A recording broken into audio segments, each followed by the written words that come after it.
5, 4, 3, 2, 1. Hi, this is Willie Tyler. This is Lester. You're listening to Gilbert Gottfried's amazing Colossal podcast. There it is. Nice. Ah, thank you. Thank you, guys.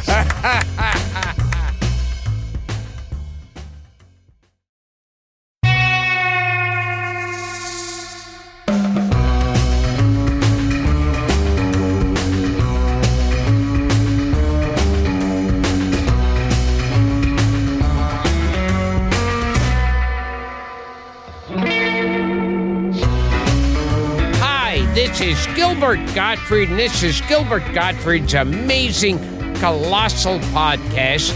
I'm here with my co-host, Frank Santopadre. We're once again recording at Nutmeg with our engineer, Frank Verderosa. Our guest this week is a musician, songwriter, a 2009 inductee into the Rock and Roll Hall of Fame, and the lead guitarist of one of the most popular and influential bands in rock history, Metallica. He's also co-writer of several of the band's signature hits, including Fade to Black, Master of Puppets, and Enter Sandman. And he's been named one of Rolling Stone's 100 greatest rock guitarists of all time.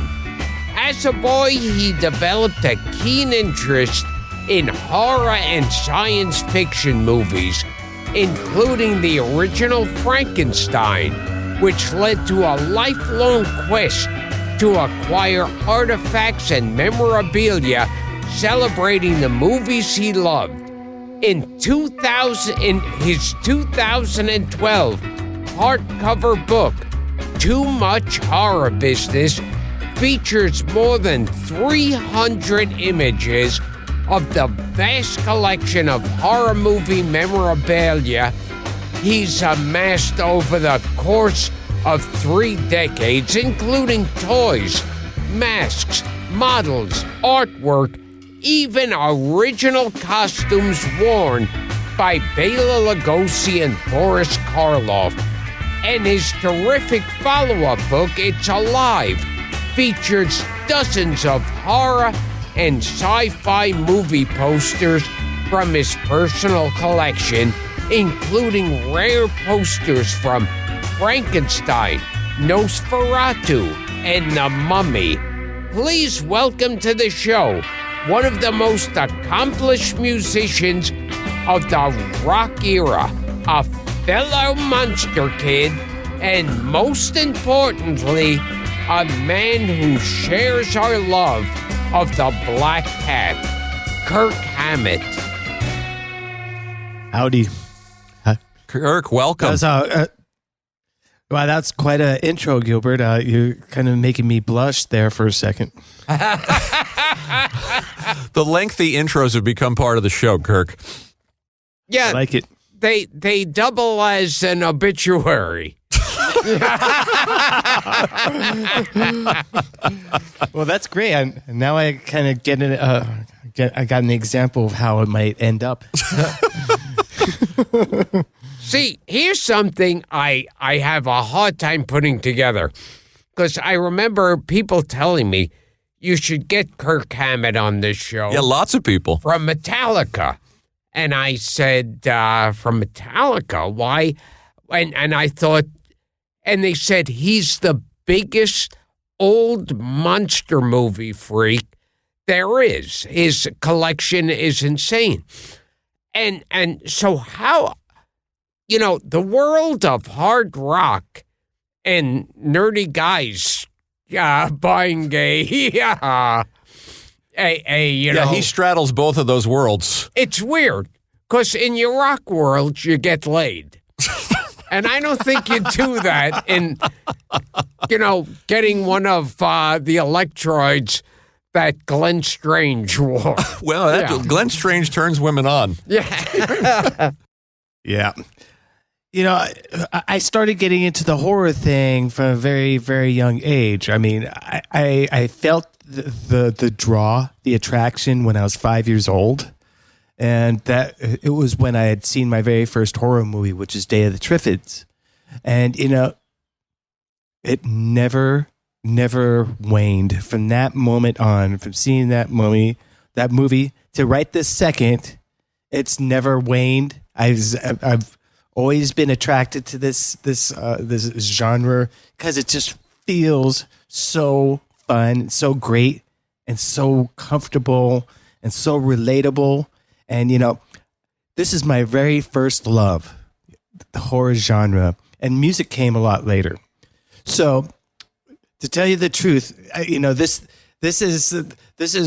this was my world that I lived in as a child. It was just a complete world that I created for myself. Reading all these comic books, reading all the monster magazines, seeing the movies, watching the Saturday night horror shows that are on TV. Were you a creature features guy too, Kirk? Bob Wilkins was my Bob hero. Wilkins, right, the local horror host. Yep, San Francisco. On the east side, we had Zachary. Zachary. Well, you know Zachary. Yeah, absolutely. Yeah, we lost him recently. Yeah.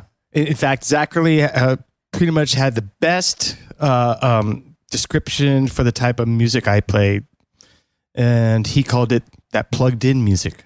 That plugged-in music. I love it. To this day, that description is just close to my heart because it's it's very accurate. Actually, it's apt. I remember I grew up reading Famous Monsters of Filmland. Yes, and I have two things that I bought from the magazine. One, the Frankenstein poster. Is that the poster that you still have? Yeah. In the house? Yeah. He's got it in the living room. And in the magazine, they make it like they're sending Frankenstein to your home.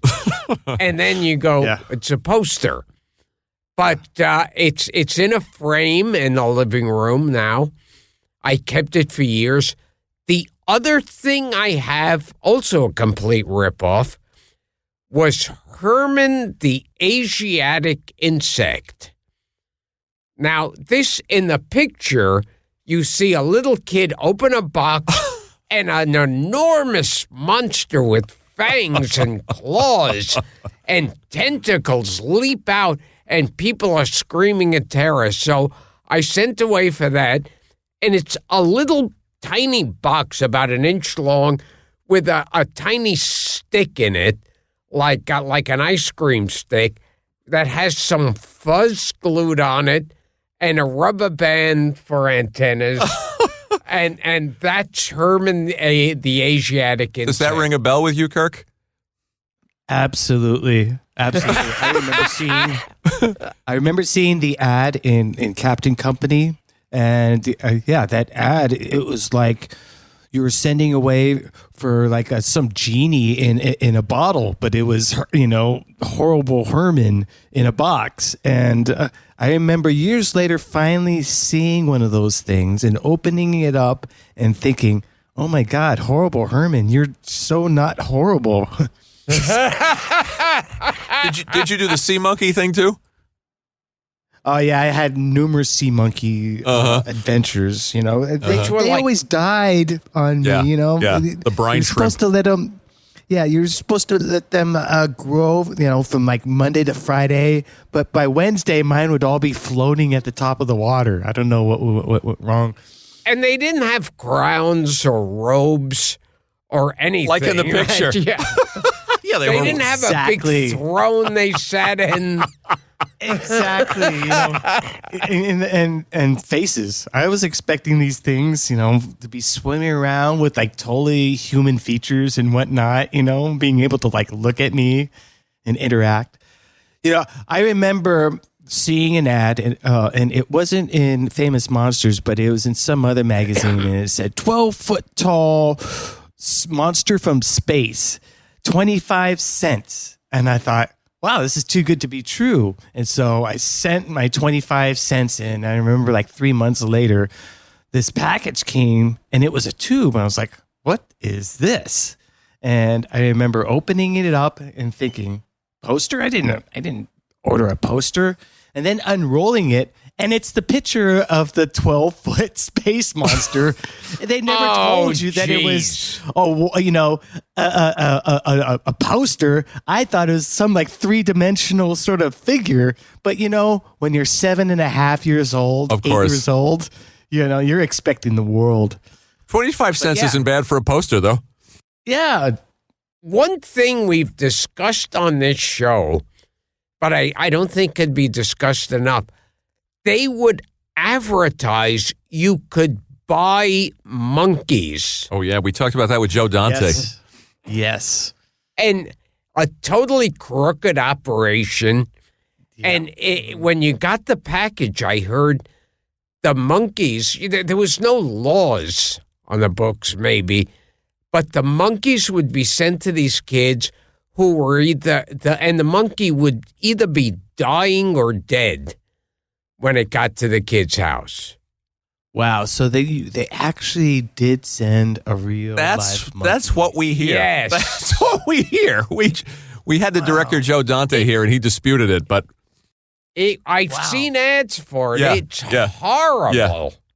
Wow. Yeah, I remember looking at a lot of that Captain Company stuff and thinking, wow, all this stuff is really cool. But, I grew up a poor kid. So, I would always stare at the Don Post magazines, right? Oh, yeah. Oh, yeah. Don Post masks. Masks. I mean, Don Post masks. And think, wow, these are the greatest masks in the world. But how am I going to afford $32.99? When it was a real struggle for me to just come up with 50 cents to buy Famous Monsters, every month or so. Didn't your parents give you money for milk and lunch, and you would blow it on at the comic book shop and on Famous Monsters and Monster Times and all that stuff? I would abstain from eating lunch. Oh, jeez. That's how dedicated he was. Wow. Yeah. But yeah, I grew up with a steady diet of Famous Monsters and Creepy Magazine, Eerie Magazine. Yeah, Eerie, sure. Yes. Yeah. Eerie and creepy. All that stuff. Yeah, and then later on Heavy Metal Magazine. And I heard with the monster masks in the back of the magazine, they would actually apply makeup to the masks to make them look better. Yeah. I always kind of suspected that they were too good looking to be true. And, if you see the masks nowadays, the actual ones, I could see how they would have augmented the masks themselves. But one thing that they did do that none of the kids ever even knew about is when they wore the mask in the pictures, they put blackout around their eyes. Mm-hmm.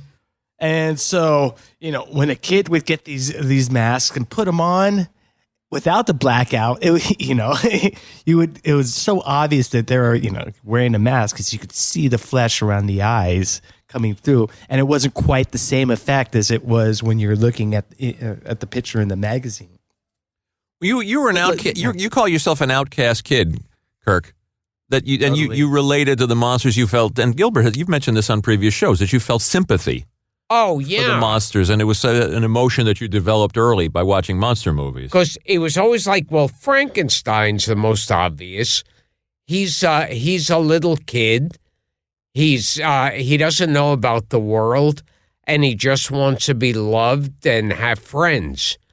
The Wolfman's like adolescence, where your whole body is changing and you're growing hair and you're sounding different, and you don't know why this is happening. This is a theory he spent years developing, Kirk. And then Dracula is what every guy wants to be. Yeah, absolutely. He's a seducer. The cool guy. Yeah. Yeah. I think you hit it on the spot on all of those. I always liked the Mummy too because the Mummy struggled with trying to communicate, and he always was so slow and lumbering, and it's amazing that he actually caught anyone because he moved so slowly. Yes, we've talked about that on the show. But you didn't have a stage of life for the Mummy. I guess it was old age. Yeah, I guess the Mummy would be the arthritic. Yeah.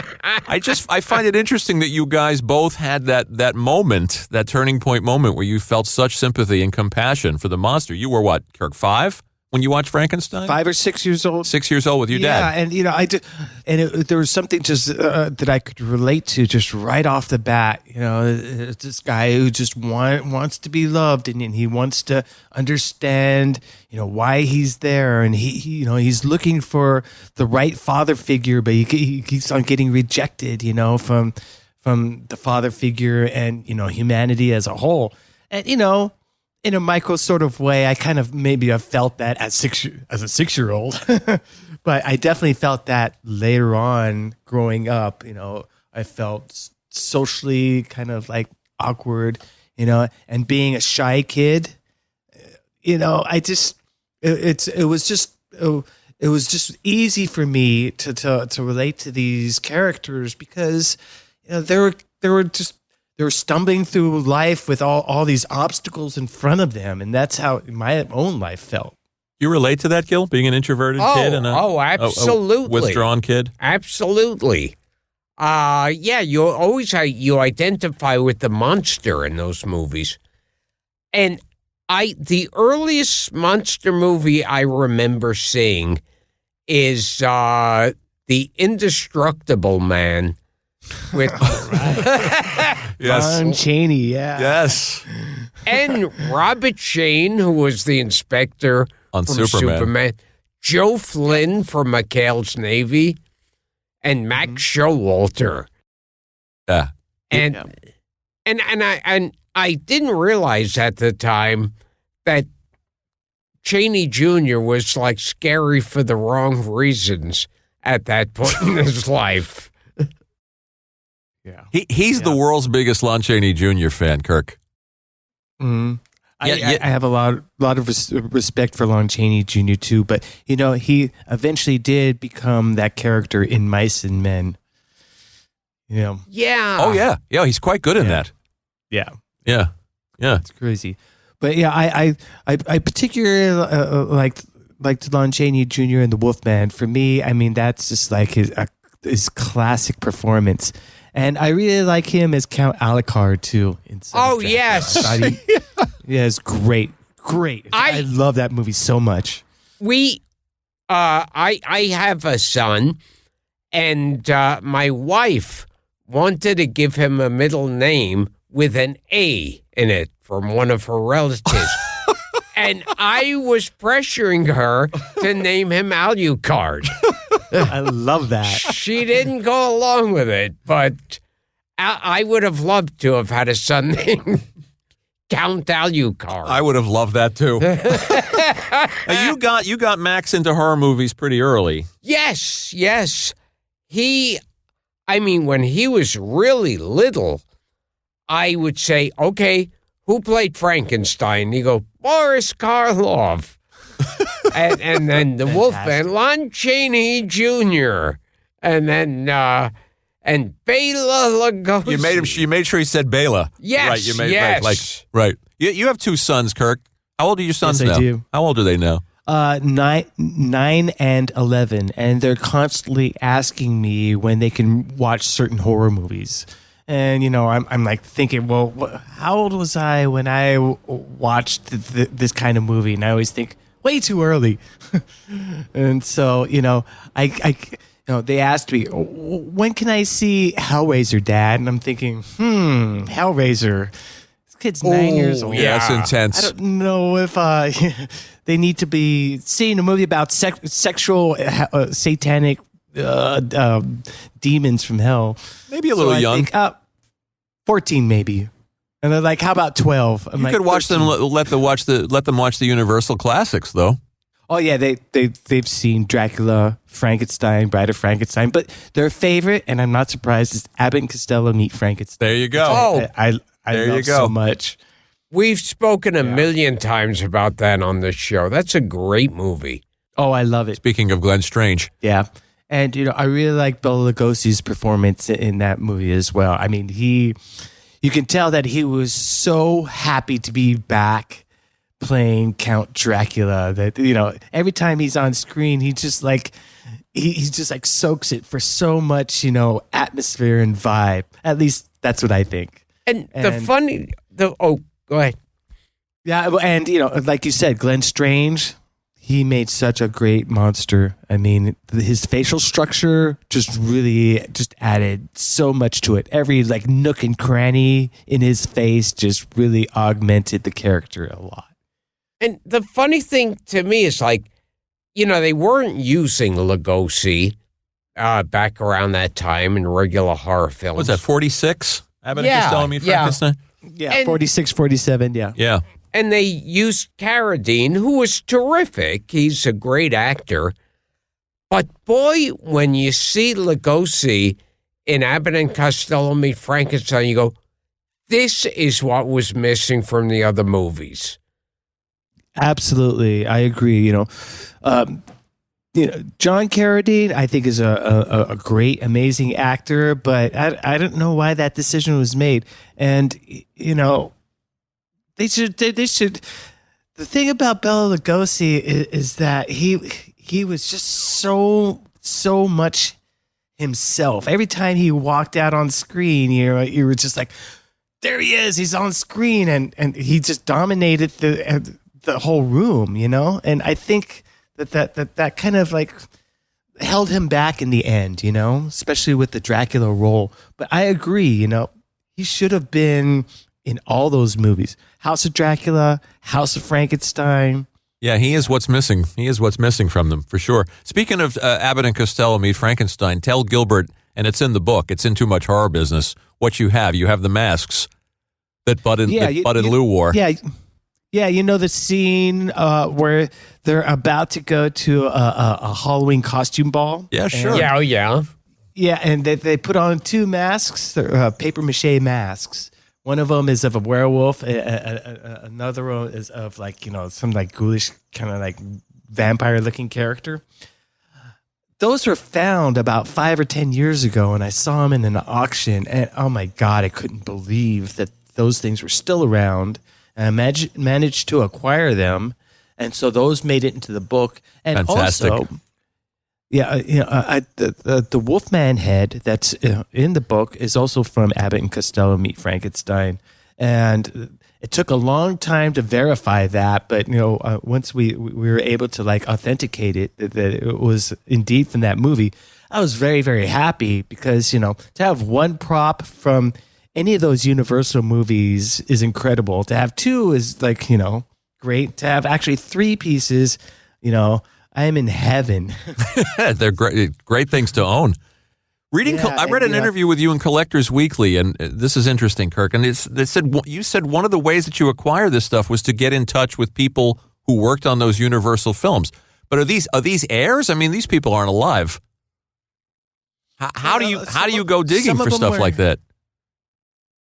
Well, some of them were heirs, some of them were relatives of the people who actually, worked on this stuff and had this stuff. I see. A lot of it I got pre-internet, which is just like a lot of networking, just a lot of investigating, a lot of grilling people. And I remember another moment where my son made me really proud.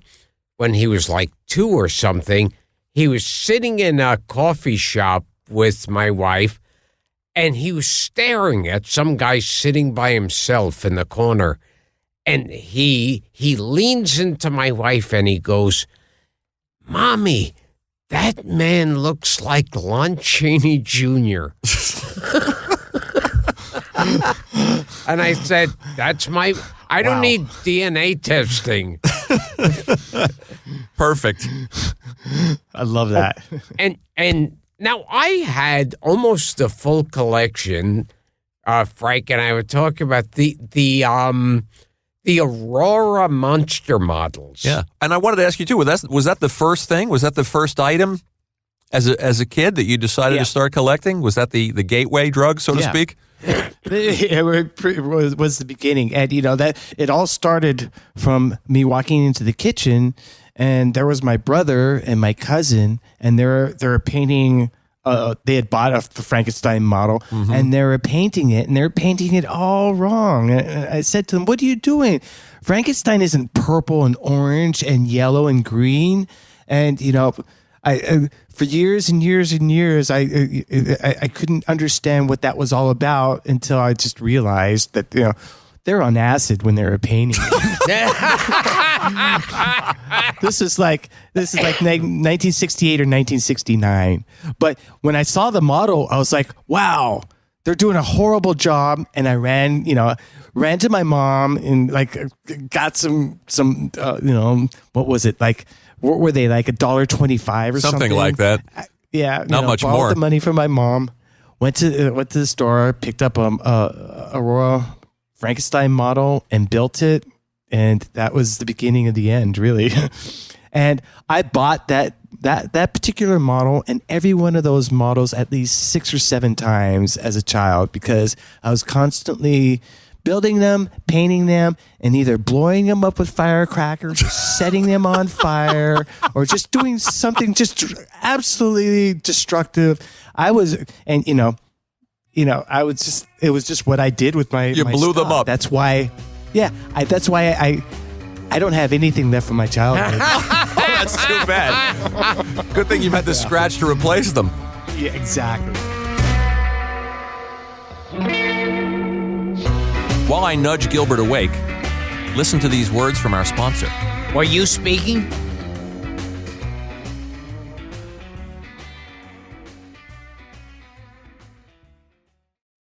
Our pals at Lisa, you know Lisa mattresses. Yes, I know, Lisa, because as I say in each commercial, I have 2 of their mattresses and a bunch of their pillows, and I'd like to get some of their blankets, too. I just found out they make blankets, so send me some blankets. and it comes to your house. You're subtle. Yes, and it comes to your house in a box, which I wish Frank would come to my house. That way in a box. With no poke holes in it. No air holes in it, right? They're driven, this is another great thing about Lisa, they're driven by a mission to provide a better place to sleep for everybody. As you should all know by now, if you listen to this show, for every 10 mattresses they sell, Lisa will donate 1 to a shelter through their 110 program. And they plant 1 tree for every mattress sold, and they donate 1% of each employee's time to volunteer for local causes, which is very admirable of them. And I know why you like the mattress so much. The 2-inch Avena foam top layer, cooling and breathability. Yes. It's unlike a regular mattress. It's not a traditional mattress.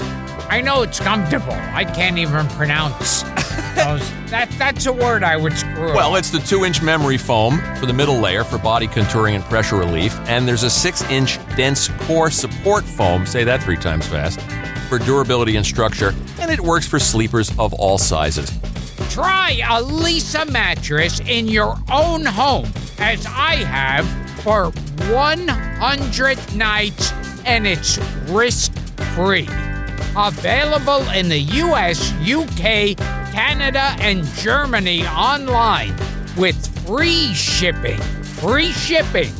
This 100% American-made mattress ships compressed in a box right to your door. Yes, we established that. Or try it at the Lisa Dream Gallery in Soho, New York City, or Virginia Beach, and over 80 West Elm stores. Get $125 off and a free pillow when you go to Lisa. That's LEESA.com/Gilbert.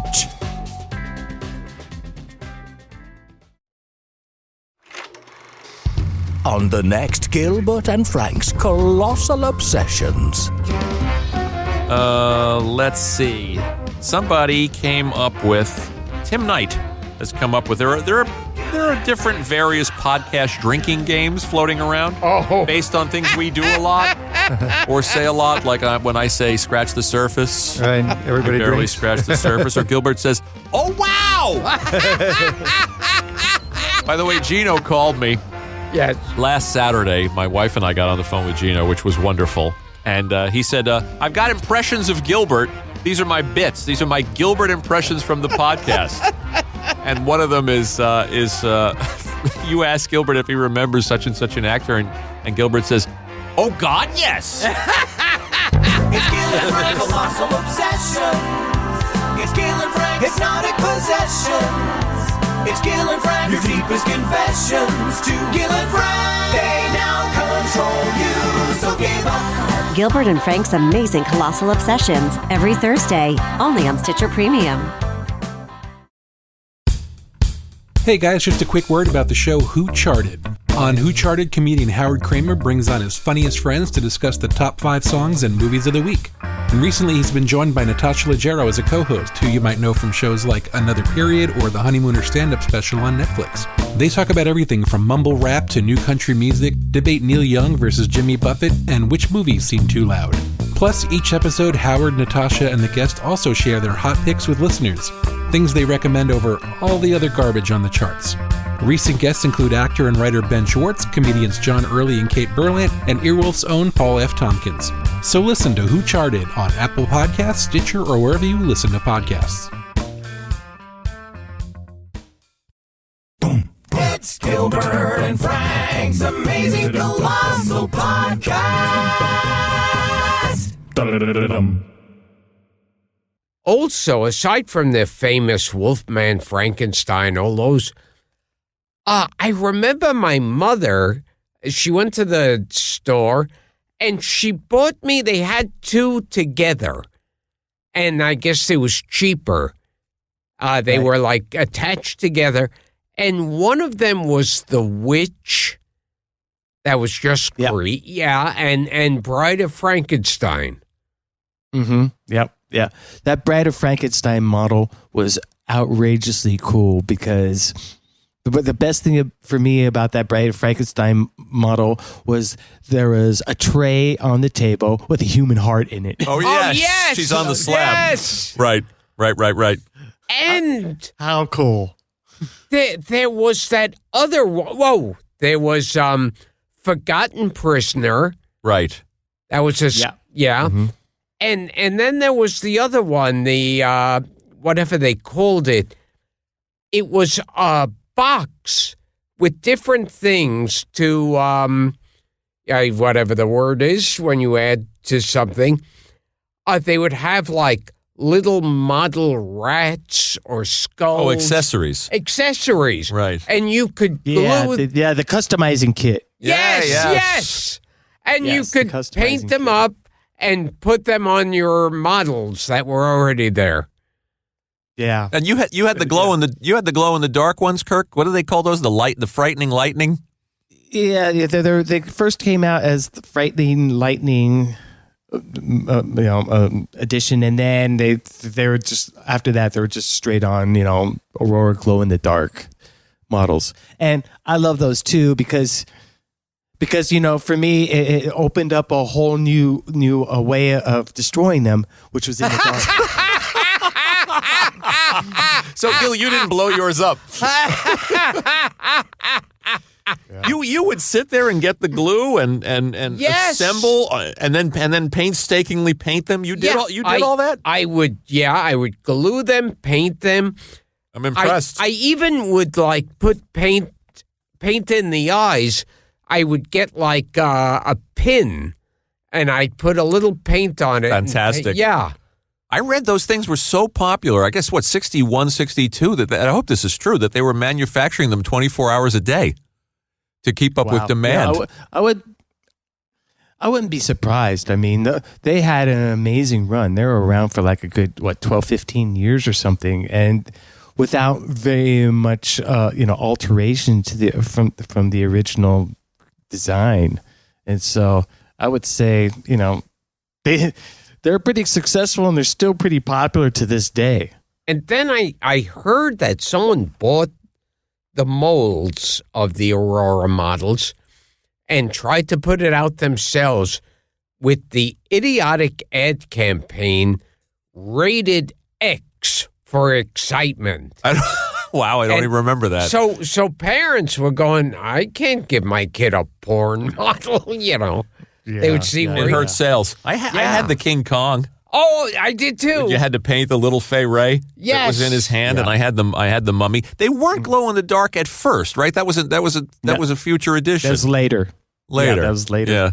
God, what wonderful times. I always hated, though, like in the model, they told you to paint Frankenstein green. And when they make him look green in posters, because I think it's the makeup was green, but that was so it would look gray on screen. Exactly. Let's talk. Go ahead. Yeah, there is a whole debate on that. You know, should Frankenstein be green? Should Frankenstein be ghostly pale? Should Frankenstein be bluish? You know, reddish. There's everyone has their preference. You know, personally, I can understand why people would want their Frankenstein to be green because that's just kind of like the popular sort of way to present him. But you know, I think it's more effective if he has more of a palish kind of ghostly, palish, greenish, bluish kind of pallor rather than straight green. Yeah. That's how I am. It was always interesting when the Munsters went from black and white to color. Yes. To see what color they were going to be. Yeah. And then Herman was that sort of sickly green. Yeah. Not gray. Mm-hmm. Yeah. I got to ask you about some of the other toys because Gilbert, before you came on with us, Gilbert and I were talking about like the Wiggle-Ick bobbleheads, and we were looking at the pictures in the book. And I mean, it's so much fun. And this is your first book, Too Much Horror Business. But to go through those pictures, it's not only just fun to see the stuff, but it brings back memories I haven't had, things I haven't thought about in 30 years. And Gilbert and I were looking at the page where you have all the Wolfman stuff arranged together, and he's remembering stuff he had. And I have a signed postcard of the Wolfman, where it says Lon Chaney on it, because in Famous Monsters they once said, Chaney Jr.'s not feeling well. Here's an address. And I sent him a get well card and got back a little postcard of the Wolfman with his signature on it. That's the most amazing thing. Wow. He actually replied back. Wow. Was it a stamp? How cool or was is it his actual signature? No, it was an actual signature. That's very cool. Wow. And I'd like to see that sometime. Oh, anytime. We'll make that happen. If you're going to be in New York anytime soon, we'll make that happen. And I have a friend. Sooner or later. I have a friend who, when he was a kid, he met Boris Karloff. And he asked him for an autograph. And Karloff said he would send him one. And then Karloff died. And the day after he died, the autograph showed up at the kid's house, which is the ideal way to get a Boris Karloff. Yeah, wow. I love that. That's an amazing story. Wow. That's crazy. I know this guy who grew up in Beverly Hills, and his father was a famous entertainer, and he was telling me for his 12th year birthday, his parents got him early from school and said to him, "Happy birthday! Your present is in the kitchen." And he walked into the kitchen, and there, sitting at the table, was Boris Karloff. Wow! And this kid was a big Monster fan, and so he just went. He just lost his mind. That is great. Wow! Yeah, that is great. How cool is that? You've gotten to know Sarah a little bit. We had Sarah on the show, and I know she's worked with you in your festival. Yeah, Sarah, she's such a lovely, lovely, lovely lady. Yeah, we love her. And she's so sweet and just so nice to be with. And the great thing is that she's very patient when you ask her a million questions about her father. Yes. She's just like really open and willing. And I love that about her. She is. I love when we had her on the show, and I love that she described Halloween and Christmas as her dad's busy season because of the Grinch. Yeah. I just want to say, too, before we move on from this, and that book, and we'll plug it again at the end, Kirk, and our fans, the people that listen to the show are obsessed about the same stuff we're obsessed with. Well, we had on because I was demanding to have her on the show. Oh, he'll love this. Janet Ann Gallo. Oh, wow. Yes. He knows who she is. You don't even have to tell him. Wow. That's fantastic. Yeah, we dug her Yeah. up. We found her. The little girl. Well, you know, from- I'm going to have to find that episode. Yeah, the little girl from Ghost of Frankenstein. We'll put you in touch. She's quite chatty. Wow. We had Ron Chaney here. We had Lon Chaney's grandson, Lon Chaney Jr.'s grandson, and we had Vincent Price's daughter, Victoria. And Bela Jr. And we had Bela Jr., who obviously you also know. Wow. Tell Gilbert, and this before we jump ahead, I just want to say this book with these wonderful toys, the Fright Factory Thing Maker, I mean, the stuff that was bringing back the memories for me. So we want our listeners to find your book, Too Much Horror Business. The Great Garloo, which Gilbert and I remember, the Marx toy and the squirt guns. Yeah. But one thing I do want to mention is you had those Outer Spaceman color form figures, which I've been looking for my whole life. Color form aliens. The color form aliens. I told my wife, she said, this can't even be real. You must have dreamt them. And we went on eBay, and there they were. Almost impossible to find in the original packaging. You found them. Yeah, I got those pre-internet. And before the internet, you were able to just kind of network and track stuff down. And then I would say, and I call this the golden age of the of the internet.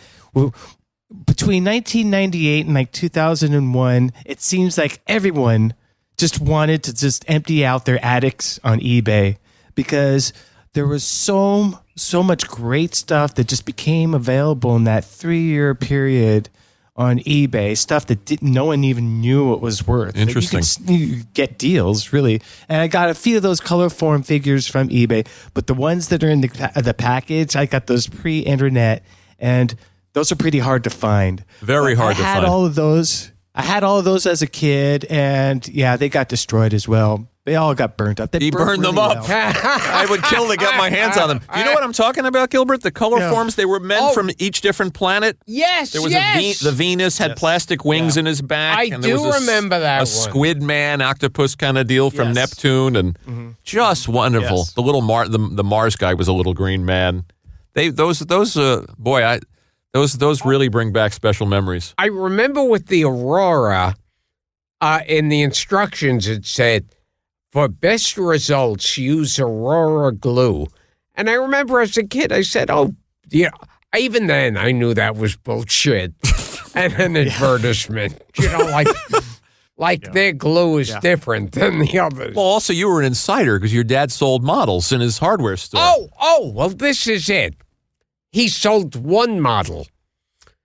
Back then, snorting glue became all the rage with the kids.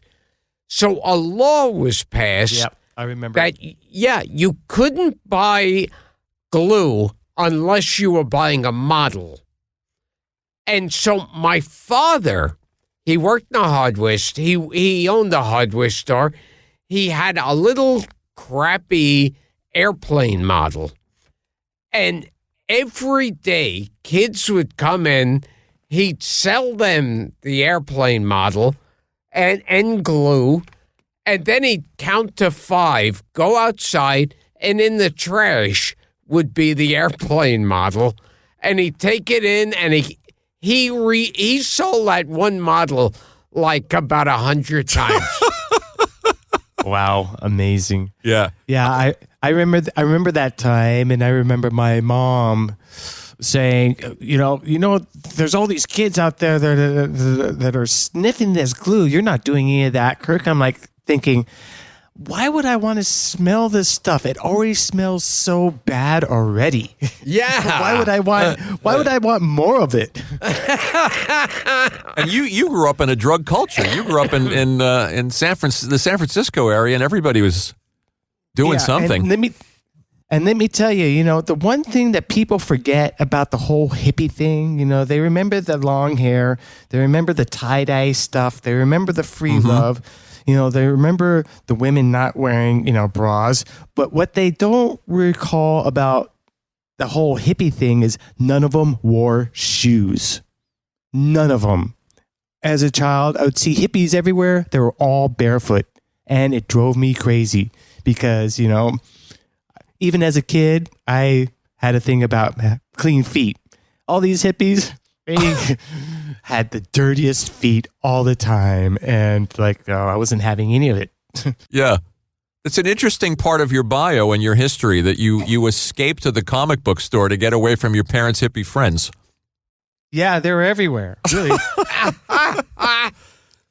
Yeah. I can remember my brother bringing me to a Grateful Dead free concert in Golden Gate Park, and I remember looking around, seeing a lot of people with their faces painted, with flowers and animals, and just thinking, I want to be at that comic book store reading monster magazines right now. We got a question later about the comic book store that a listener sent in. And now We'll ask you about it. they make the models. Somewhere along the way, they changed it where they make the models now where it's for specific movies. Like the Wolfman model is different than the Frankenstein meets the Wolfman. I didn't even know they were still making them. Yeah, I've seen it in these hobby shops where you look. Well, there's a lot of people, a lot of independent people who make just about every sort of universal character that's out there. Yeah, it's like you look at the Frankenstein and you go, okay, that's a Karloff, that's a Chaney, that's the Lugosi one. They mold the face. Yeah. It's great. I mean, nowadays people are so wrapped up in the individual, characters and all the details that, it just makes for a better product. And I love it. I still buy monster models to this day, resin kits. I don't have the time to put them together. I hire someone else. But, once I get that finished kit, it goes up on my shelf and I'm loving it. That's so cool. But Don't you wish they still published the Monster Times and Fari Ackerman's magazine? All that stuff, Wouldn't it be a better world? Oh, absolutely. I loved the Monster Times, and I loved that it was in a newspaper Oh, format. yeah. Now, you must have visited Ackerman. Did you go to the Acker Mansion? Yes. I went to the Acker Mansion a few times. I had a little bit of a relationship with Fori. He knew me as, the musician guy who was always asking him about his painting and his artwork because, I love the magazine covers, and I have the original paintings to a number of them. And the Go-Go stuff. Yeah, the Go-Go's paintings. And that all started by just going over to the Acker Mansion and just kind of hearing that Fori needed money and just kind of innocently saying, hey, Fori, do you want to sell that painting up right there, Famous Monsters number 21? And him saying, let me think about that. $100,000, Kirk. I'm like, what? He goes, ha. I'll take it for $2,000, or you can have it for $2,000. I'm like, I'll take it for $2,000. Wow. Which was back in the 80s, kind of relatively, large amount of money for 1988, 1989 for a piece of original art. That was when the original art market for that kind of stuff wasn't even developed yet. Yeah. How much is it worth now? I have no idea because those Go-Go's paintings, when they come into my collection, I hang on to them and I don't let them go. And I just think that they're just the ultimate, and they're an important part of the collection because Basil Gogos, as a standalone artist, I thought was brilliant. And we just lost him a few months ago.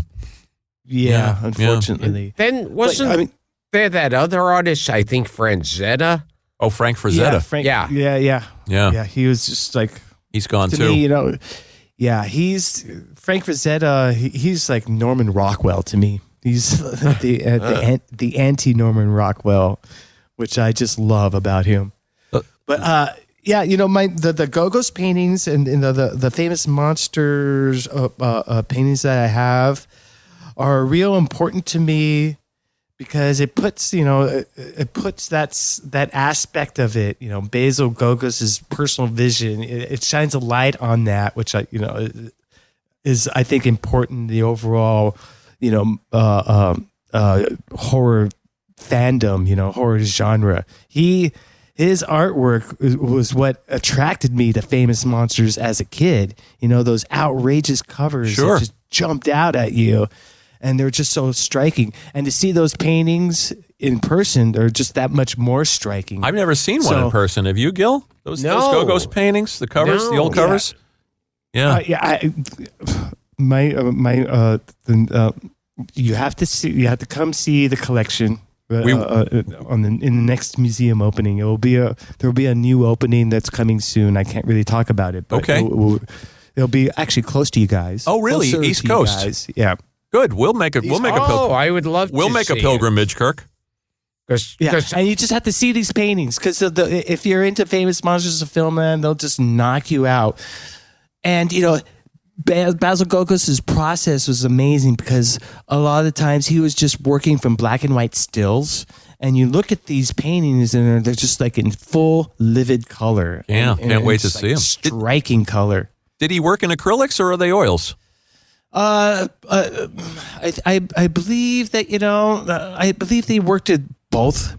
A lot of his later paintings have a lot of texture to it. I see. So I want to say acrylic, but a lot of his earlier stuff doesn't have as much texture, so maybe it was watercolor. I'd love to see those live. Oh, absolutely. Since you brought up Lugosi, Gilbert and I were just talking about White Zombie. First of all, you'll also have to tell us how you acquired those, unless it's a secret. How those the two costumes came into your possession. And just to reiterate for our listeners, you have Bela's costume from White Zombie, and where he was the evil voodoo master, and which Gilbert and I were just talking about. That is a very disturbing film. But you also have Karloff's costume from The Black Cat. I was able to acquire both pieces in auction. But what really, really just kind of surprised me was just one day I was just paging through this one auction catalog, and just right in the corner with like very little fanfare, it just mentioned the Boris Karloff's outfit for The Black Cat, and when I read that I was like, what? This can't be. I mean, that movie was made over 80 years ago. And I looked at the outfit, and I got a magnifying glass out, and I looked at the buttons, and then I got a still from The Black Cat with the costume in question. I got a microphone or a microscope out, or a magnifying glass, and I looked at the buttons, and the buttons matched up. Wow. Wow. And so I thought to myself, wow, this is the real deal, and I can't believe it. And I made it my goal to acquire it, and I did. And how wild! The Black Cat is probably in my top 3 Universal horror movies. It's so. I love Frankenstein. I love Dracula. Yeah, the Black Cat. The Black Cat's on another planet. It's surreal. It really is. We recommend it all the time to our listeners, and we will again. It's amazing. It's like usually the Universal monsters were in an old castle or something, and in the Black Cat, it's all like Art Deco. Yeah, it's very strange. And not only that, there's an overabundance of psychological stuff. Yes. Yes. Yeah, this pedophilia is touched upon. Satanism. Necrophilia. A lot of incest. Weird things. It's pre-code. It must be a pre-code movie for them to have gotten all that stuff in there. Yes, it is. Yeah. And what's funny is usually my big complaint with movies is I'm constantly seeing a scene and something where I go, oh, that makes no sense, or people wouldn't react that way. The Black Cat makes 0 sense.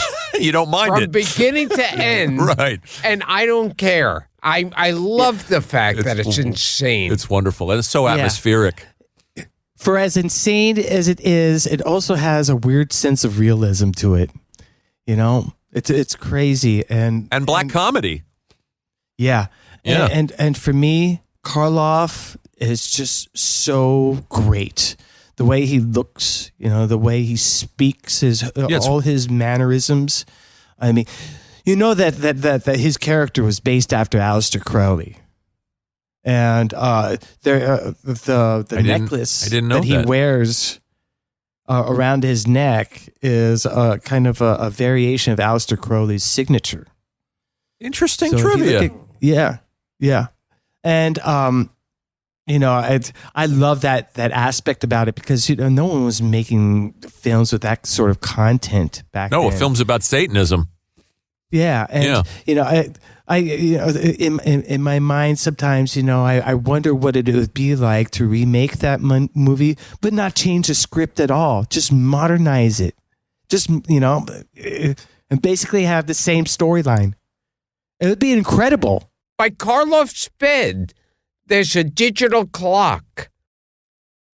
I never noticed that. Yeah. Yes, there is. So interesting. Yep. Yeah. Yep. You know, and White Zombie, by the way, and Gilbert and I were talking about it, not as kinky a movie as The Black Cat, but really unsettling and weird in its own way. And every time I see those zombie workers in the sugar mill, it's so disturbing. Oh, yeah. It's so terrifying. It's like the granddaddy of the zombie films. Yes, and he's great. And I didn't know this until I started doing the research on you, Kirk. I didn't know that Jack Pierce did Lugosi's makeup. Yeah, he did. For that movie. Yeah, and some of the sets are the Dracula sets as well. And you know, the great thing about White Zombie is the silence. Yes. There are moments when it's just so quiet, but it's just so heavy in atmosphere and vibe, and I just love that. It's the kind of character you want Lugosi to play. Yes. Just a guy with no soul, no morality, no moral center whatsoever. He's a human. Yeah. He's a human monster. Yeah, just dark and just foreboding and just like, you know, not afraid of any sort of like consequence at all. And and the name itself, Murder Legendar. Yeah, it's great. And the Black Cat has its tongue in its cheek a little bit. Yeah. It's got a little bit of a sense of humor, but White Zombie is as serious as a heart attack. That he's just a creep. But I heard Lugosi was not happy with White Zombie. Or maybe he... Interesting. Yeah, that's what I heard. That's what I heard too. I heard he wasn't... I guess what had happened was it was made by these two brothers, the Halpern brothers, and I think at one point he wasn't satisfied with maybe the dialogue or something. That's what I had heard. But I mean, you know, in that movie, every bit of dialogue that he speaks, it's just so effective. So I don't know what he's talking about. I mean, you know, every time he speaks, you're like hanging on every word. I wonder why he wasn't happy with it. Yeah, I never. He comes off rather well in it. Absolutely, I think. Absolutely. And I remember in The Black Cat, there's one part where a bag is falling from the overhead compartment on the train, and the girl screams. And they say something like, "Oh, I thought I'd be crushed." Oh no, she goes, "Oh, I was frightened." And Lugosi goes, "Better to be frightened than crushed." I always love when he throws the scissors off camera. Yes. And you hear the cat. Yes, they stab a cat. Yes, that's right. Stabs a cat. It's such a sick movie. Yeah. And also Lugosi, where he really, and people forget this, because they always say, oh, well, he could only play Dracula. As when he was Igor, it was totally different than anything he had ever done. And he's good again.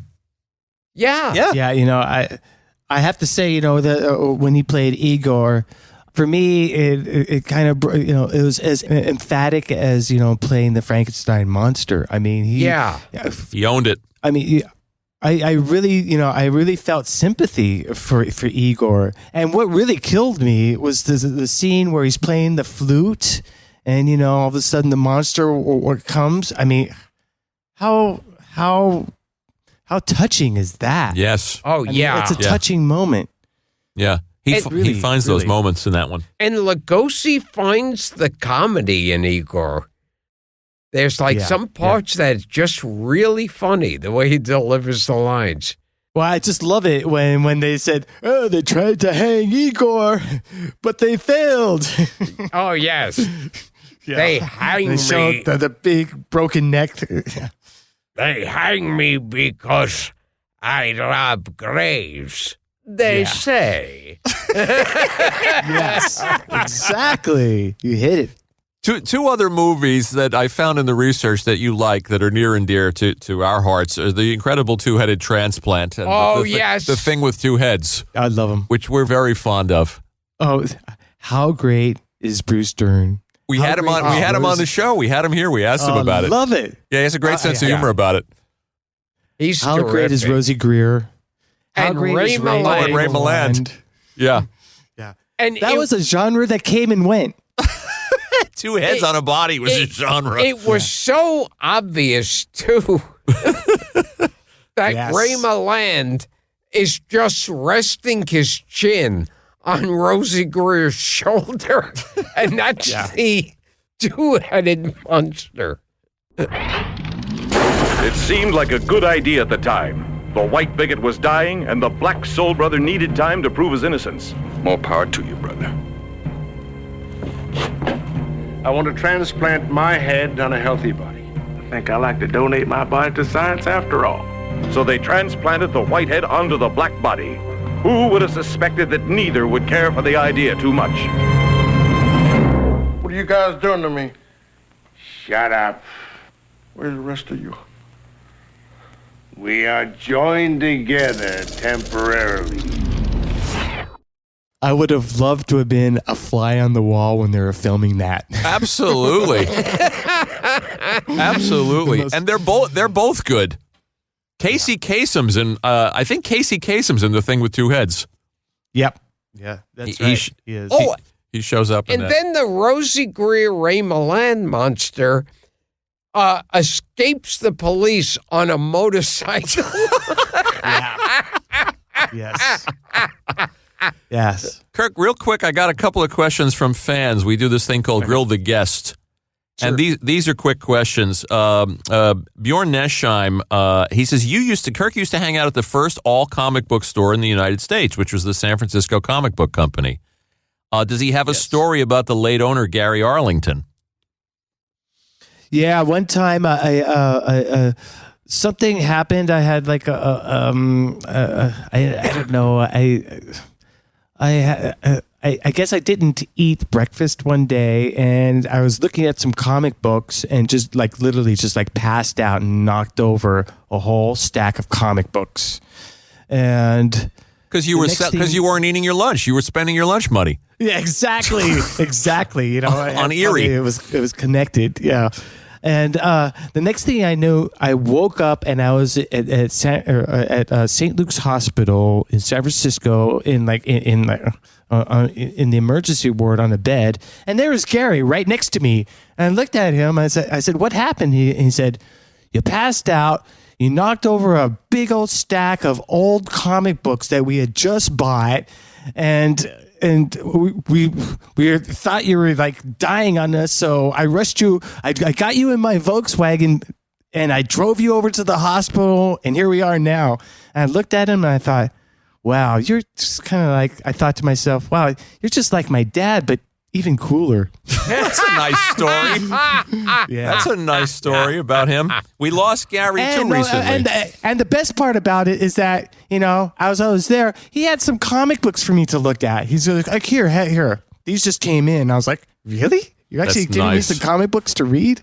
It was amazing. Gil, where did you buy your comic books? Locally? Oh, yeah. In Brooklyn? Yeah, well, the comic books you could buy anywhere. There was no comic book store in those days. They were there were that magazine stands, drugstores. The old comic rack in the drugstore. Candy stores. Yeah, the circular rack. All that stuff. Yeah.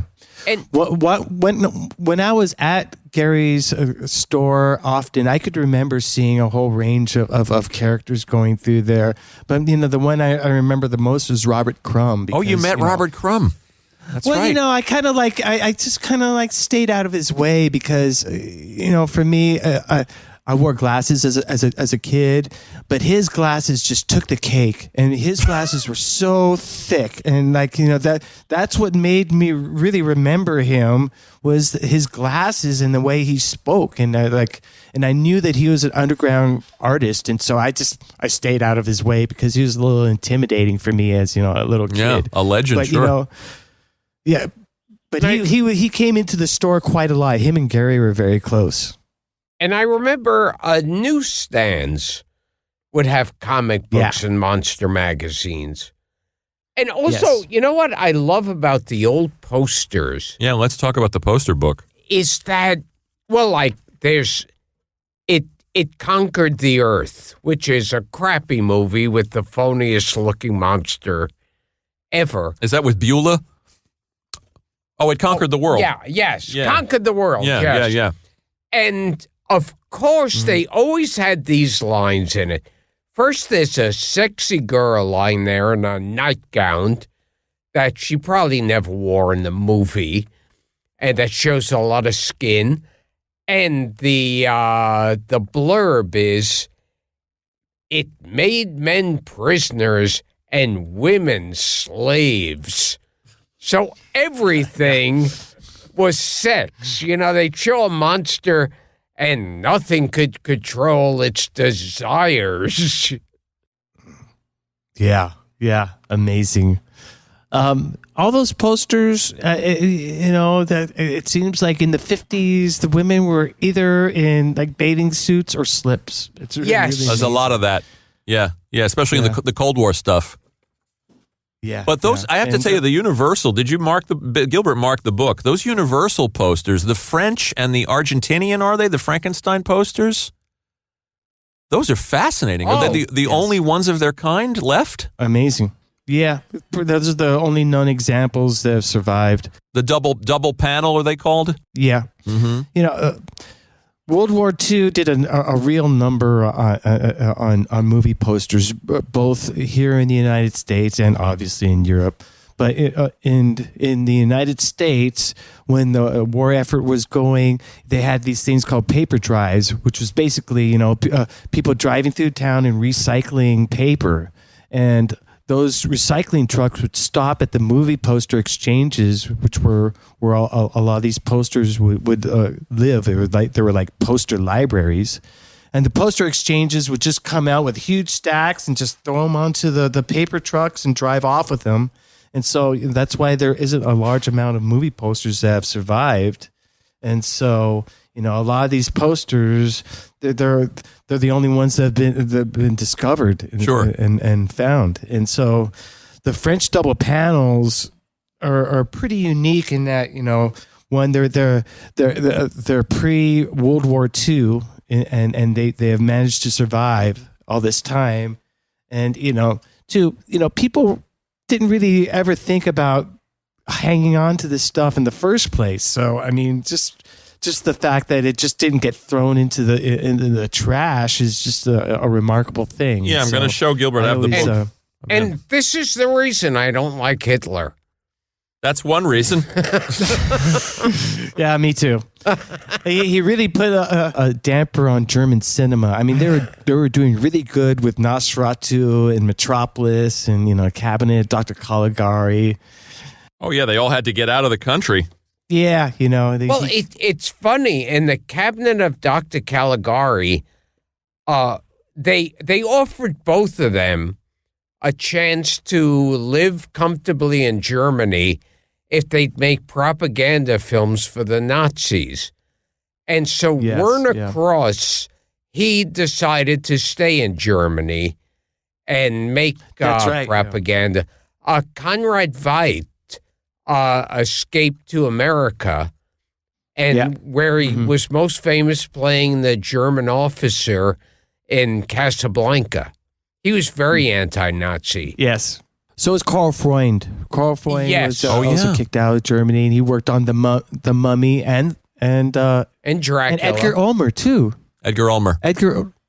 Who did the Black Cat. Yeah. Karl Freund later in his career wound up being the director of photography on I Love Lucy. Isn't that interesting? From the Mummy to I Love Lucy. Because they had to work. And Jack Pierce was the makeup artist in Mr. Ed. That's right. Really? Yeah. Toward the end, yeah. Yeah. These are the ones we were talking about, the Argentinian poster. These are great. The French poster, James Whale's name is misspelled on the French poster, which I guess adds to the value of it. Well, it was a later addition. If you look at that poster, the original director, Robert Florey, who actually wanted Bela Lugosi to play the monster, he gets a credit on that poster. Yes. But what had happened is Carl Laemmle, for some reason or another, I can't remember, wanted James Whale on the project. And so Robert Florey got replaced by James Whale. And James Whale was the one who saw Boris Karloff eating in the Universal cafeteria and said, "You're the guy to play the monster." But and history was made. Yes, absolutely.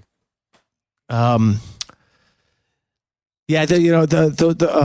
French double panel posters I like a lot because Beautiful. Graphically they kind of have a different perspective than a lot of the American posters. It just kind of like they just look kind of like I don't know, more colloquial.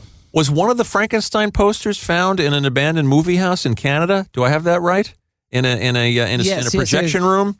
Yeah, it was a walled-off projection booth, and it was I guess a projection booth that people knew were there, but I guess they just there was no reason for them to like tear down the wall or look inside this empty room until just recently someone tore down the wall, stepped inside, and right there on the wall was a Frankenstein 3 sheet. Amazing. And, amazing. How incredible is that? I mean, I wish something like that would happen to me. I was telling Gilbert, it's fascinating, and equally fascinating is the story of where the Mummy poster turned up when the guy was remodeling his house.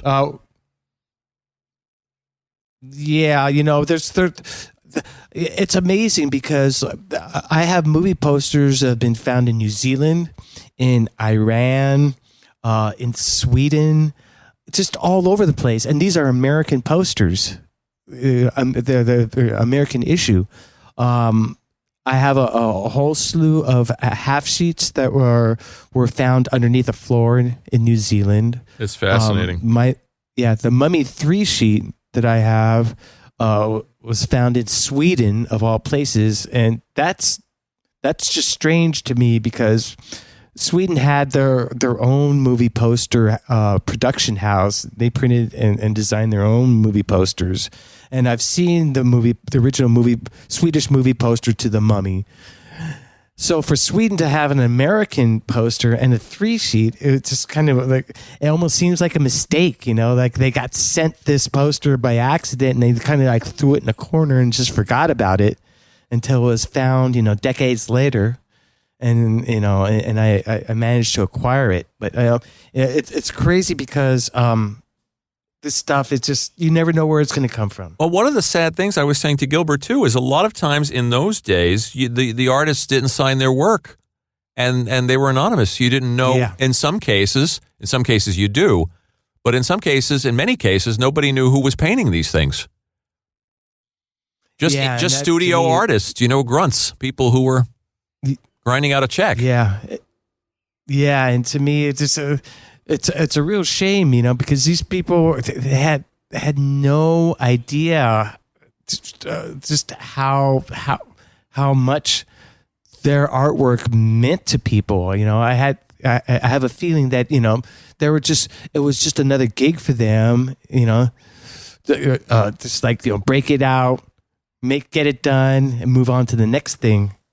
I got to ask you a music question, Kirk. You said anybody who plays or listens to heavy metal music understands horror films because it's the same shades of dark and light. Yeah, it's the same elements. It's the same group of emotions. It's the same sort of emotional dynamics. It's the building of tension and releasing it. It's it's the energy that you feel that's maybe at the same sort of a pulse as a racing heart. When you went into audition for Metallica, the bass player was reading a Lovecraft story, and you had an instant connection. You said, these guys, I'm simpatico with these guys? I remember when I flew out to audition for Metallica, I remember arriving, shaking hands with the guys, going into the room and playing music for 2 or 3 hours, and then coming out going, wow, that was kind of mind-blowing. And then just taking a moment and sitting down and looking around, and then seeing Cliff Burton with his head in a Call of Cthulhu Dungeons and Dragons rule book. And I instantly said, "Hey, I have that book. I know that game, Call of Cthulhu." And he looked at me and said, "Yeah, H.P. Lovecraft, man." And I said, "Yeah, I know H.P. Lovecraft. I love him." And he goes, "I do too." And then he said, "I love zombies." And I said, "I do too." And then constantly went into his whole day, Night of the Living Dead, Dawn of the Dead, Day of the Dead, sort of like tribute. And I knew I had found a kindred soul. You knew you belonged with that group. Yeah, that's a great story. I got just one more question about Metallica. This is from my sister-in-law's boyfriend begged me to ask this. Can you recall, he loves And Justice for All. This is from Brendan Brown. Can you recall any of the thought process, and this is a tough, probably something that needs a long answer, but maybe you can give me a short one. Any of the thought process that led to the sound, the special sounds on And Justice for All? Because the record redefined metal recording, in his opinion. Special in quotation marks. It's really funny because when we were recording that album, James, or the guitar player, went for a very unique sort of guitar sound.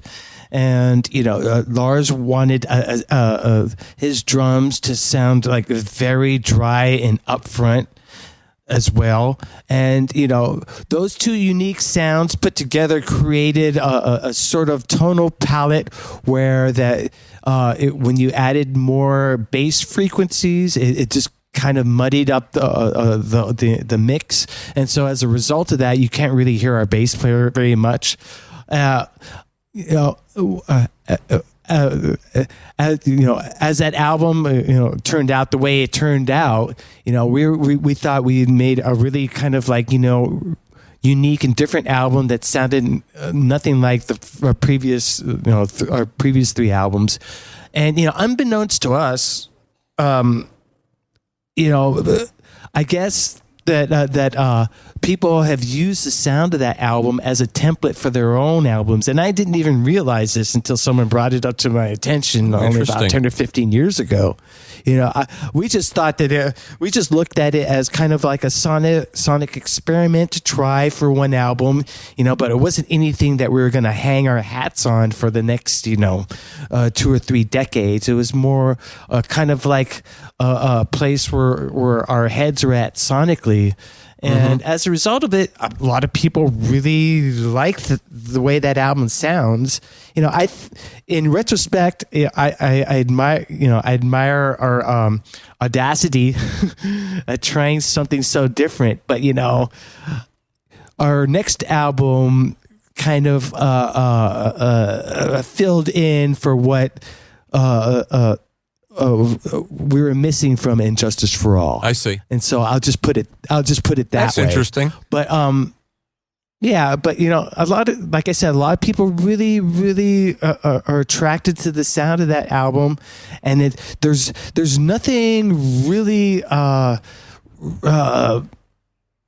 It's not a warm sounding album. It's really upfront and in your face, and it's hard to get away from when you listen to it loud. Well, he's gonna love that answer. Like that. He's gonna love that answer. And I have to say, Enter Sandman is a piece of work that sounds very much like it was written by people who embrace horror, who understand it. Yeah.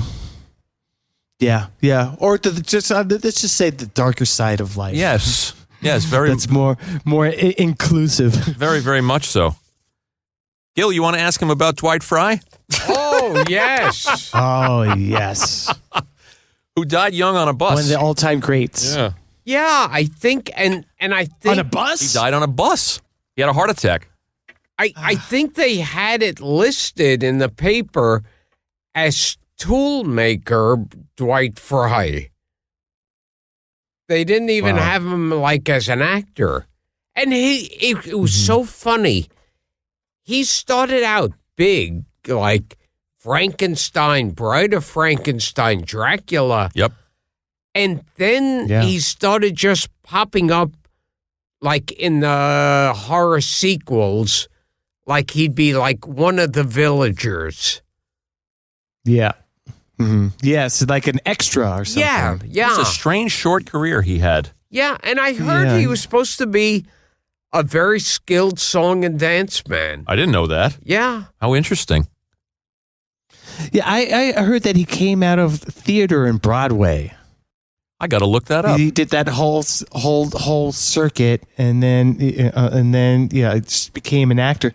But you're right. I mean, when I think about Dwight Fry, I can't really think of any movies past like 1936, 1937 that he was in. No.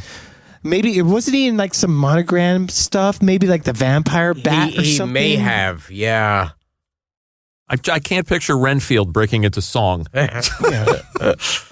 I have to say, he was a large part of that movie Dracula. Yeah. I mean, his portrayal of Renfield was brilliant, and the scene I'm talking about when he is discovered on the ship and he's glaring up at the people.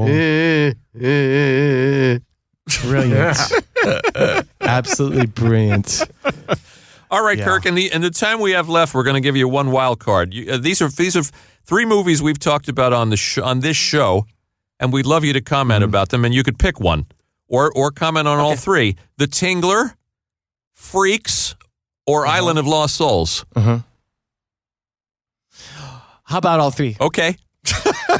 Okay, so I remember when I first saw The Tingler on television, and I was just so disappointed that I wasn't seeing it in a movie theater with that tingling sensation, because I'd read all about it. Oh, right, with the wired Famous seats. Monsters.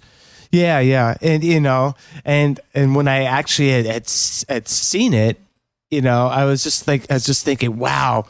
I wish I would have been in the theater and actually have experienced it the way that they, the makers wanted the viewer to experience it. But what's interesting about the Tingler is they mentioned LSD in it, lysergic. That's correct. Oh yeah. Yes. Yep. Yeah, and by the way, Bob Burns was one of those guys wiring those seats. Oh wow. Which he told us. Oh really? They were airplane motors. And so, the things that made made the chairs vibrate. Wow, amazing! And so they're talking about LSD. So I'm just wondering, could it be like some weird MK Ultra propaganda sort of like weird kind of like drug CIA FBI thing that was connected to this movie? Probably not. And of course the greatest scene, they're in a movie theater and the picture goes out. And Vincent Price frantically informs the audience, scream for your lives. The Tingler is loose in the theater. Scream for your lives. And then it immediately goes to We now resume our film. Did you ever hear a better Vincent Price than that, Kirk?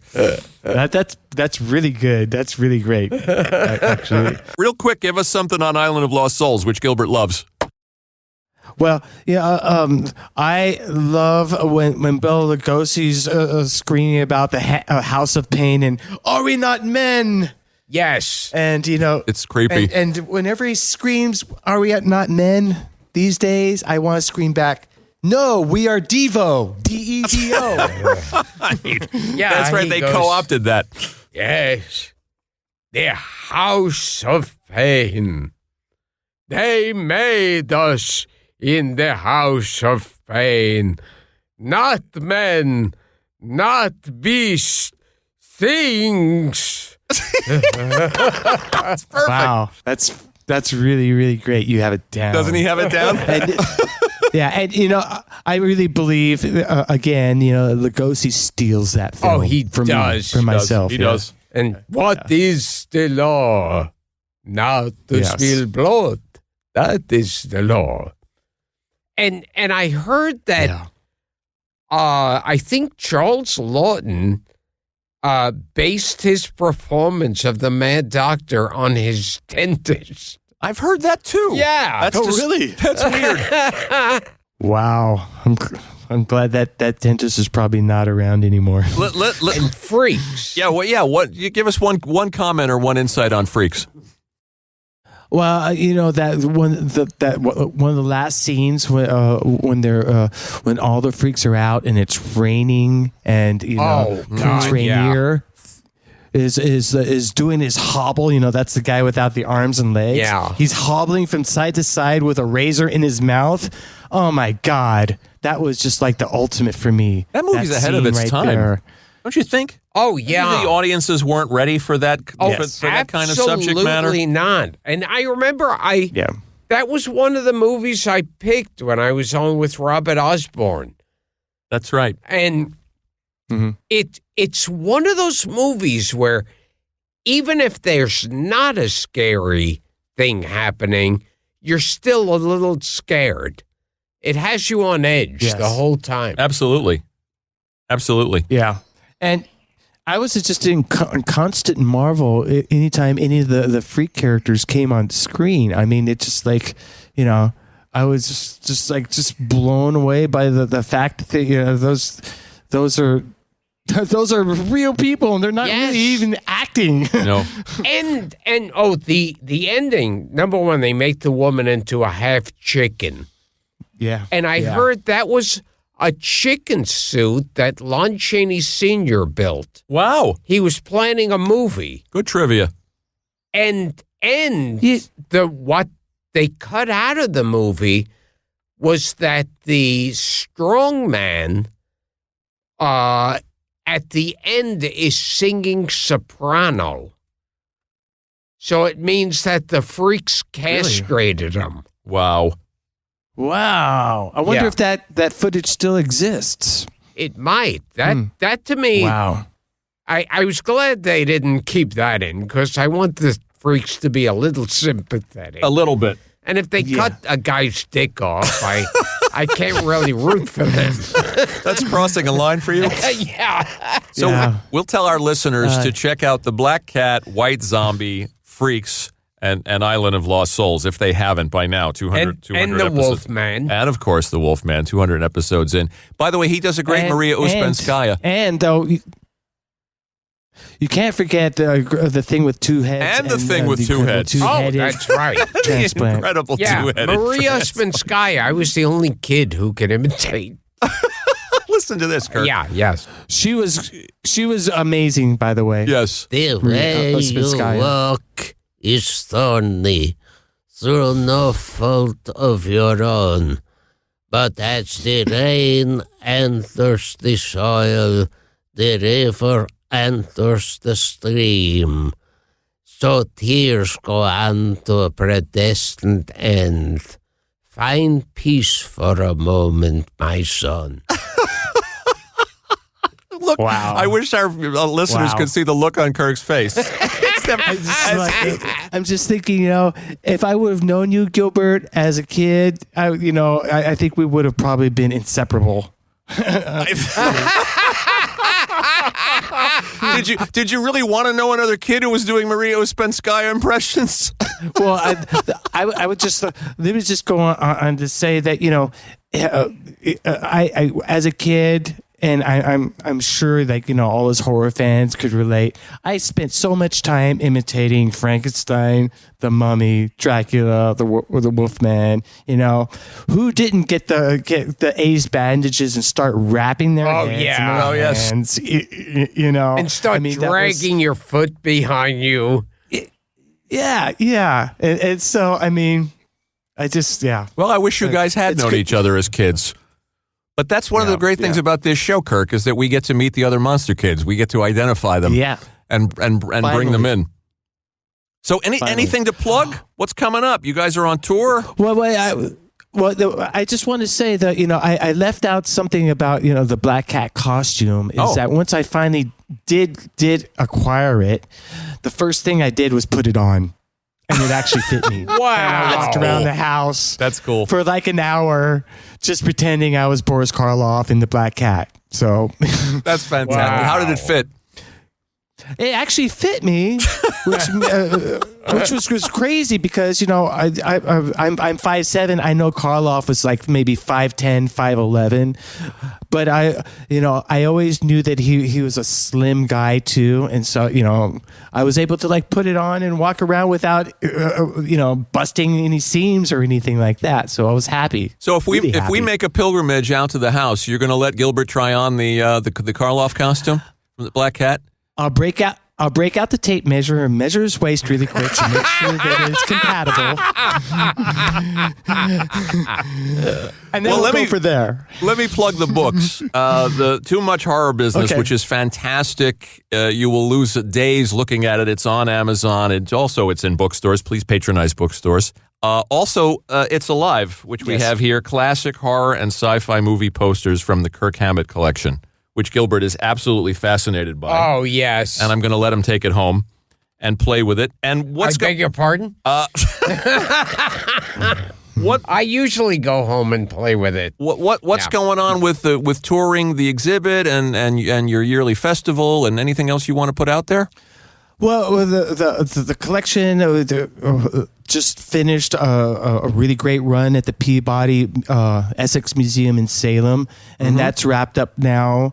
And we're getting ready to do another show on the East Coast. When we finalize everything, then I can actually tell you where it's going to be. Yeah, but it is going to be on the East Coast, and then it's going to go to a few other museums, and so we have a pretty busy schedule as far as the museum exhibits and the collection are concerned. Or it's going to run till 2020, and this is 3 or 4 different places. So hopefully you'll come to a place close to you guys because it will be on the East Coast. We got to get there. We got to go see those Go-Go's paintings in person. And one day I'll have to show you my Lon Chaney Jr. autograph. Oh, totally would love to see that. And, just get together and do some imitations and impressions. Yes.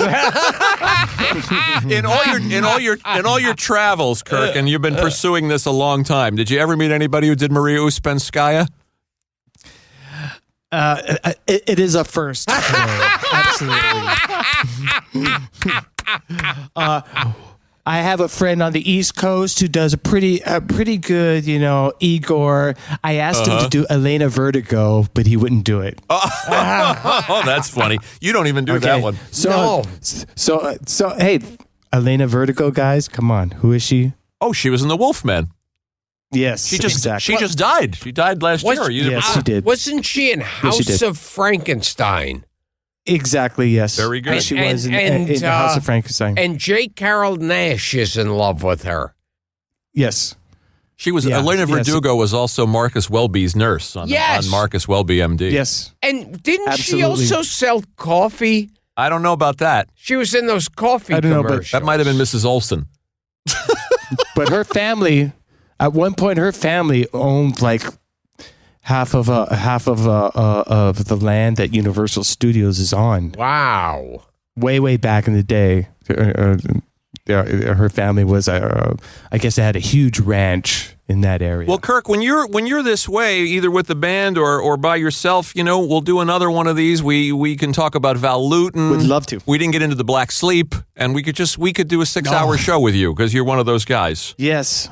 I love the Black Sleep, by the way. And again, John Carradine, I thought was just such a great actor. He could play anything, and he was so convincing. And Tor is in that one, right? Tor Johnson. Tor Johnson. Yeah. Cheney Jr. I've never seen it. Shame on me. I got to catch up to the Black Sleep. And when you watch Carradine, each time I watch him, I go, see, it was funny because both Carradine and Cheney Jr. were both in that. And yes, Lon Chaney Jr. seemed like a miserable drunk, a depressed, angry drunk, whereas Carradine seems like the happiest drunk on the planet. Like he seems blasted in most of the film.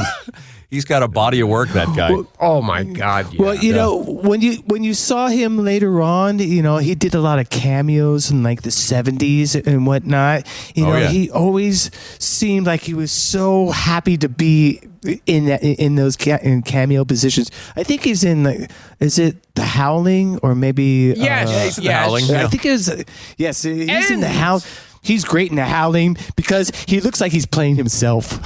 And he's the only one, and I couldn't believe they didn't have the rest of them there, like Cheney and Karloff. He's the only one of the horror stars who pops up in the Munsters. Yes, he's Mr. Gateman. Yeah. The head of the funeral director. Right. Yeah, that's right. He was Herman Munster's boss. Yes, that's right. Yeah, and for a second, he's in Bride of Frankenstein. Yes, he's one of the hunters that discovers the monster with the hermit. Lincoln, you miss him. Yes, it's the monster. He's one. of them. We could do 7 hours talking to you about this stuff, Kirk. It's fun. I hope you had fun. Well, let's consider this, episode 1. Absolutely. Oh, absolutely. Absolutely. Yes. Gilbert's going to plug the book one last time. Okay. It's Alive. Classic horror sci-fi movie posters from the Kirk Hammett collection. It is absorbing and just great to see those posters. And now I guess I do the wrap-up. You do the wrap-up. Well, this is Gilbert Gottfried. This has been Gilbert Gottfried's amazing Colossal podcast with my co-host, Frank Santopadre. And we've been talking to a guy who is a member of Metallica, but much more important, he's an old monster movie freak. Kirk Hammett. Kirk, do you know a book called Heavy Metal Movies? Heavy Metal Movies. It's a book you'll like. We're going to send. It's written by one of our staffers, Mike McPadden. We're going to send you a copy. You'll love it. Oh, thank you so much. It sounds like I will. It's something right up your alley. And this was fun. Our listeners have been saying, "Get Kirk Hammett," and we got you, and we're happy we did. Okay, I'm really, really glad that I had this a chance to sit and talk to you two fine gentlemen about what means the most in life. And I hope that we can take it up again, and maybe we'll solve the Earth's problems with our conversation, our next conversation. Well, let us know when you're this way, and we'll call it part 1. Definitely. Thanks, Kirk. Thank you. All right, thank you guys. Thank you so much. We'll see ya.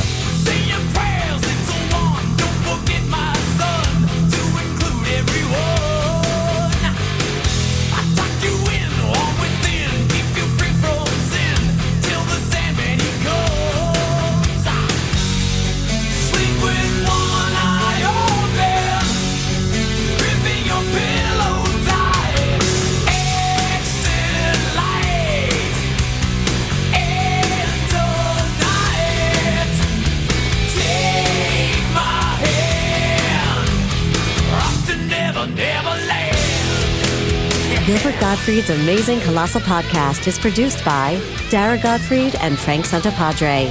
with audio production by Frank Berterosa. Web and social media is handled by Mike McPadden, Greg Pear, and John Bradley Seals. Special audio contributions by John Beach. Special thanks to Paul Rayburn, John Murray, John Podiatis, and Nutmeg Creative. Especially Sam Giovanco and Daniel Farrell for their assistance.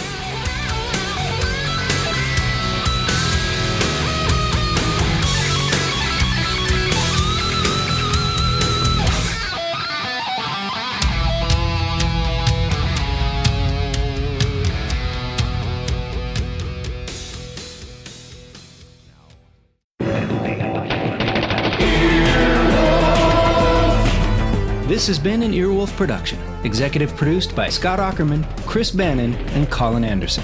For more information and content, visit earwolf.com.